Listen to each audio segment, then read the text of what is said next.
નર્મદા નદીના પવિત્ર કિનારે એક એવું દિવ્ય સ્થાન વસેલું છે જ્યાં ભક્તિ, આસ્થા અને શાંતિનો અહેસાસ થાય છે. આ છે ધનેશ્વર મહાદેવ.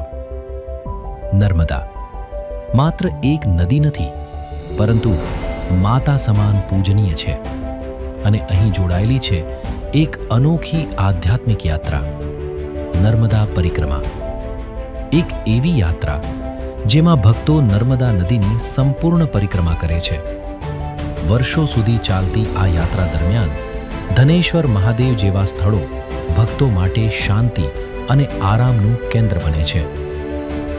આ પવિત્ર સ્થળ માત્ર એક મંદિર નથી, પરંતુ એક સમગ્ર આધ્યાત્મિક પરિસર છે અને આજે આ પરિસરને વધુ સુવિધાસભર અને સુંદર બનાવવા માટે મહત્વપૂર્ણ વિકાસ કાર્ય ચાલી રહ્યું છે. આ નવા આયોજન હેઠળ એક સંપૂર્ણ સુવ્યવસ્થિત આધ્યાત્મિક કેમ્પસ તૈયાર થઈ રહ્યો છે.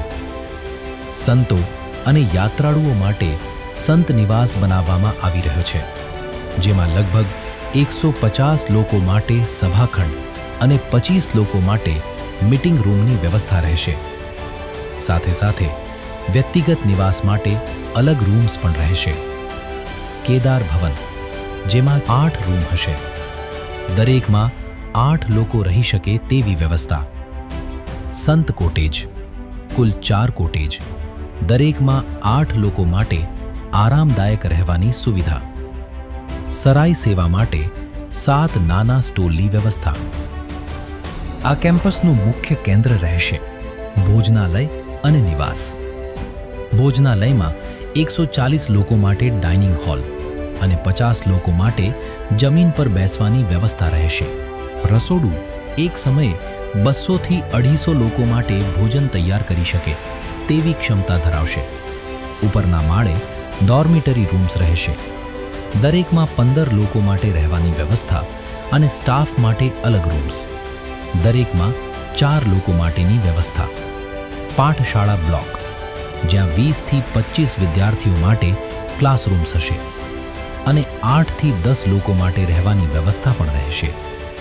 આ સમગ્ર પરિસર સાથે જોડાશે ગૌશાળા, યોગ કુટીર અને ભક્તો માટે પાર્કિંગની સુવિધા, 8 થી 10 કાર માટે. સાથે સાથે પુરુષ અને સ્ત્રીઓ માટે અલગ શૌચાલયની સુવિધા. રામ મંદિર વિસ્તાર આધ્યાત્મિક પ્રવૃત્તિઓ માટે મહત્વપૂર્ણ કેન્દ્ર તરીકે રહેશે. આ બધું મળીને આ સ્થળને એક સંપૂર્ણ આધ્યાત્મિક ધામ બનાવે છે. આ વિકાસનો એક જ ઉદ્દેશ છે: ભક્તોને વધુ સારી સુવિધા, શાંતિપૂર્ણ વાતાવરણ અને આધ્યાત્મિક અનુભવ પ્રદાન કરવું. આ મહાન કાર્યને પૂર્ણ કરવા માટે તમારા સહયોગની જરૂર છે. આ પવિત્ર સેવામાં તમારું યોગદાન એક મહાન પુણ્ય બની શકે છે. આપનું નાનું સહકાર પણ આ દિવ્ય ધામને આગળ વધારવામાં મહત્વપૂર્ણ બનશે.